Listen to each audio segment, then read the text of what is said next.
All right, let me give you some more information about these arrests that have just taken place now. The Gauteng police have arrested 3 of the suspects in Alexandra for the murder of that Mozambican national. A manhunt for a 4th suspect is continuing. The suspects were apprehended due to help from the community. This is what it's saying. Now, the 35-year-old Emmanuel Sithole was stabbed on Saturday morning. It was all captured in photographs. He later then died at a hospital. Witnesses allege that the victim was a street vendor. Suspects approached him, took his goods without paying, and thereafter the argument ensued. Now, apparently the suspects are due to appear at the Alexandra court on murder charges tomorrow. So that is happening tomorrow. Lieutenant Colonel Lungelo Dlamini has said that police are still investigating whether his death was related to xenophobia. That's what the release says from the police. But just to keep you up to date, 3 arrests have been made. There is still a search for 1 more suspect in this murder case. All right, moving on to another issue now. In its draft white paper on the police submitted to Civilian Secretariat for the SAPS, Corruption Watch has urged for far stronger measures to enhance integrity within the law enforcing unit. This also comes as the Western Cape Police Commissioner, Arno Lamoer, and 3 senior officers appeared in court on Friday on several charges, including alleged corruption and racketeering. David Lewis, the Executive Director at Corruption Watch, joins us in studio to discuss their SAPS submission. David, thank you for joining us. Always good to have you on the program. Yeah. So why did you decide to submit your draft white paper to the Civilian Secretariat for the police and not in another police situation? Well, it's not our draft paper, it's their draft paper, and we've submitted comments on the draft paper on policing, which has been long promised and has finally come out, to the Civilian Secretariat on the police. Okay. And our feeling is, why we do it.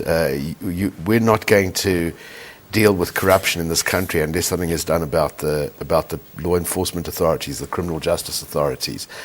And it's a paper that's long on noble platitudes and great sentiments about how good it would be to have a police force with a culture of integrity and human rights and the like.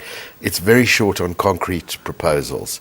And so we've made a number of proposals, difficult as that has been in the context of a paper, as I say, so devoid of concrete proposals, but we need to address this really urgently. So let's talk about some of the recommendations. What have you said? I mean, our principal recommendation is that they have to do something about the manner in which the senior police leadership is appointed.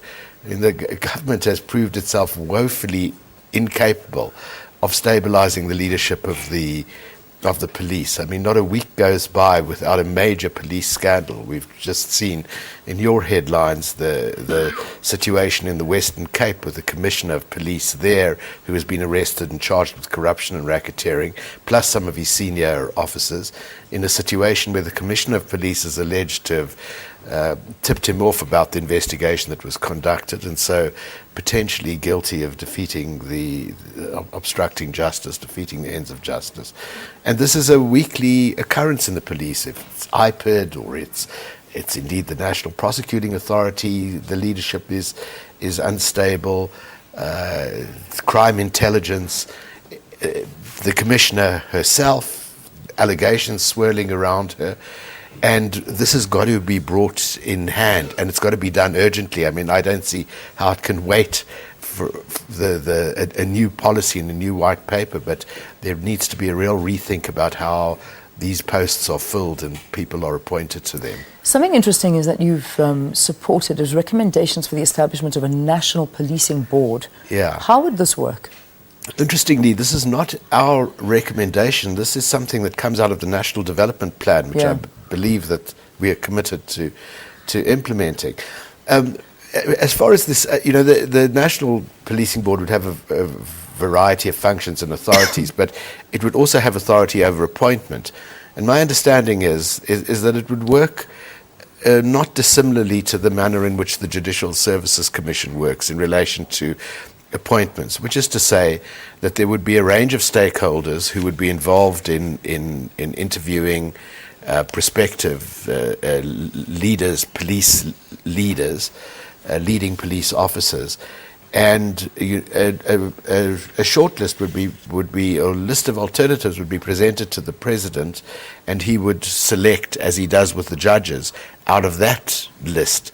So at least they will have gone through some transparent, objective process before it gets to the president, and we will not be intent on appointing police whose major virtue seems to be their connection, their political connections, and I would think by extension their willingness not to prosecute senior political people. Yeah, so something's really got to be done about this. Which leads to an issue, as you say. I mean, seeing what's happening every week. Commissioner Arno Lamoer. Just finally, before I let you go, I know we've run out of time, but just for understanding, how does this paper actually tie in with the Civilian Secretariat for the Police Act of 2011? Well, the Civilian Secretariat is an oversight body that has responsibility, I don't think sole responsibility, but has some responsibility for policy as regards policing.